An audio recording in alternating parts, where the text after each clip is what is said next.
The fears of an impact on Earth by a significant-sized meteor or comet strike all stem from one very big assumption, that heat and forces based on friction from our atmosphere are the only forces that act on any body that may threaten to strike us. This applies to the entire route of travel of the body as well as its possible zone of impact discharge general rendezvous. With much smaller meteorites and tiny space rocks, however, it's much simpler. There is some record of tiny impactors hitting moons and spacecraft quite regularly and even the surface of Mars. Mars, like many moons, does not have an especially strong magnetic field or thick atmosphere. Despite this, only friction is important since these impactors are small, burn quickly and don't have enough mass to carry any significant charge, which I'll explain later. This is a very important assumption to unpack and it needs to be addressed from two angles. Firstly, the assumption that all bodies only encounter friction, and secondly that the craters we see on the many moons and planets of our solar system are all made by impact events. If these assumptions, about friction being the only challenge encountered by potential impactors, turn out to be partly false, our chances of facing a ground strike go down dramatically. If they turn out to be largely false, the chances obviously go down overwhelmingly. But that is not the only consideration. The important part would be to appreciate the majority impact events as a side effect of a greater event that is overwhelmingly more interesting. This is not just interesting but important, perhaps even to the point we need to consider other cosmic events as the primary cause when looking at past extinctions in preparation for avoiding future danger. By this reckoning, impacts could occur when a body shares the same orbit around a star as the body it collides with, or if it moves at enough speed through regions of different potential, or if possibly even if its orbit tracks closer to the Sun's poles rather than equator where the majority of the charged particles are emitted. The last scenario would likely only apply to bodies originating outside the solar system. This way, a comet or asteroid, if there is a difference beyond their orbital path, could conceivably strike ground, and I will explain why. Which brings me to my premise. I believe I can, with confidence, make the statement that, unless it's from outside the regular orbit of our star, only an asteroid has the potential for a ground impact, and not a rogue comet. I would even go a step further, and suggest the asteroid must originate from the same orbital zone as its target. Why is that important? And what is actually the real difference between a comet and a meteor or asteroid? Also, does it have to be a ground impact to cause devastation? First, some background. Charge separation in the universe is something I touched on and covered in part 7 of my Assumptions in Science series, as well as in geology. If you can tolerate my approach, they are quite an important aspect of this post. Point 1. The evidence of forces on meteorites. When we look, and I mean actually look, at the evidence of impacting bodies on Earth, we don't actually have any direct evidence of any bodies whatsoever striking the Earth and causing direct impact craters. We need to put our emotional attachments aside and focus on what direct evidence we actually have. All of the evidence going back to the Tunguska event in 1908, in Siberia, Russia, is clear. What we actually encounter is evidence of celestial bodies violently exploding, not burning up, in our atmosphere. These bodies don't typically burn up in the red to white spectrum as you would expect bodies of such composition to do, also indicating thermal heating, but rather in the blue-green ultraviolet spectrum, which is powerful evidence of electrodynamics at play, possibly accelerated by friction. Electrodynamics have caused comets to break up in the near vacuum of space with nearly no friction. Sudden electrical discharge is much more likely to make a body explode rather than just heat or burn up. There are possible exceptions to the spectrum issue from a ground perspective around dusk and dawn, but this is a known atmospheric phenomenon that even appears to turn the sun red. When they explode and light up the sky, often brighter than the sun. This is impossible for a thermodynamic reaction. The pieces after the breakup usually fall to Earth at free fall speed and are recovered from the Earth's surface with hardly any cratering. Let's look at examples of the best evidence captured on video thanks to the prevalence of modern cell phone cameras, and of course the internet. Embedded media clips for viewing. Please press play.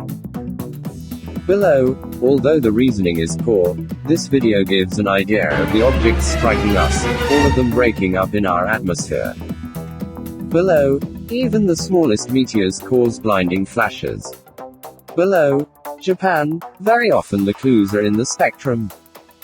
Below, Russia, not a sonic boom from speed but a sonic blast resulting from a violent electromagnetic discharge that gave off vastly more energy than anticipated for a body of its size. May 13, 2020. It was very much the same thing when Schumacher-Levy 9 crashed into the Jovian atmosphere. The comet was millions of times smaller than the giant planet, and astronomers roundly warned that this event would be a non-event, much like shooting a grain of salt into a swimming pool. However, proponent of the electric comet model, physicist Wallace Thornhill, from holoscience.com, and chief science advisor to the Thunderbolts project, boldly and publicly predicted we would see a bright electrical discharge phenomenon in the upper regions of Jupiter's atmosphere, and this is exactly what happened.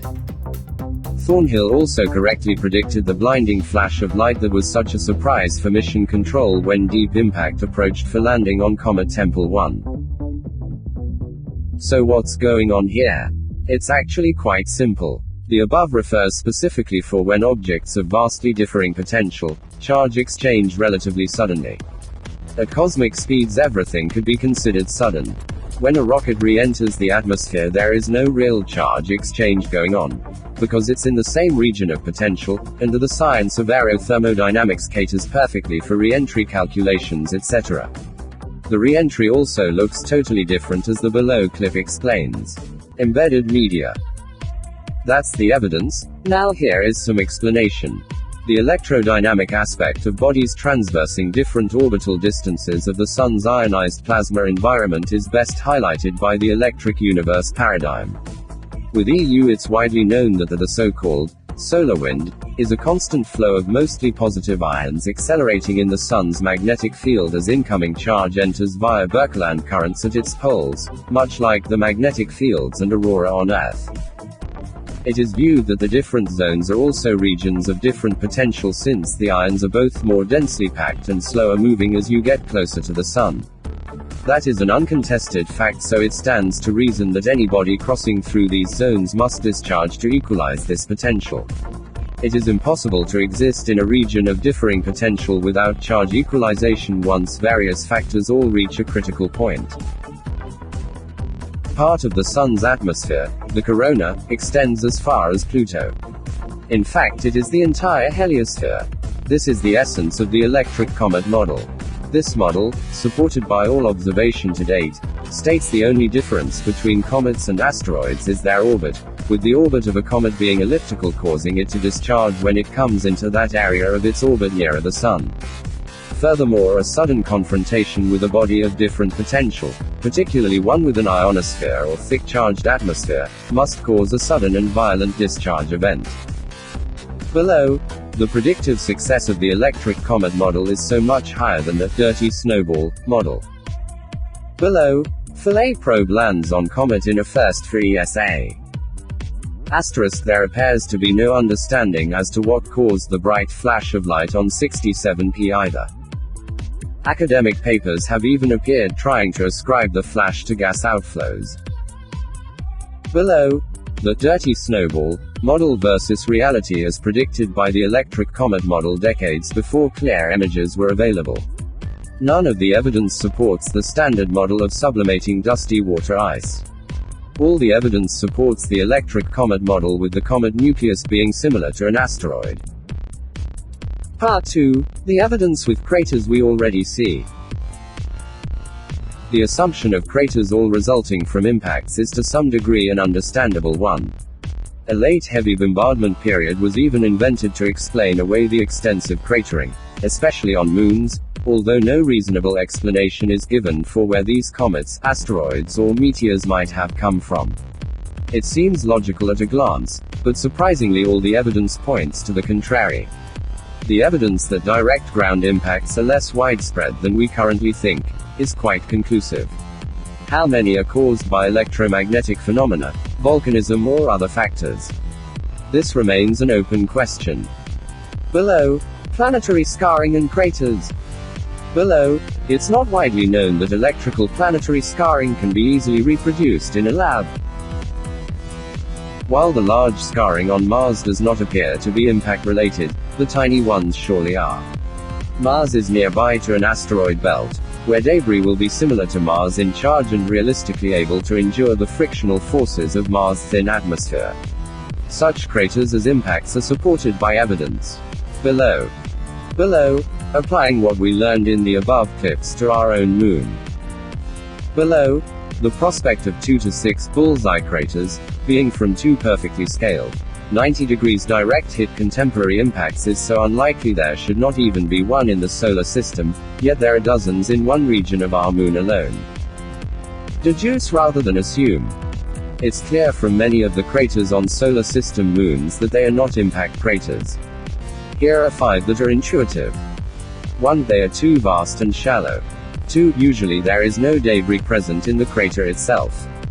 3. If they were indeed impact craters, the moons would have been pulverized to dust at cosmic speeds.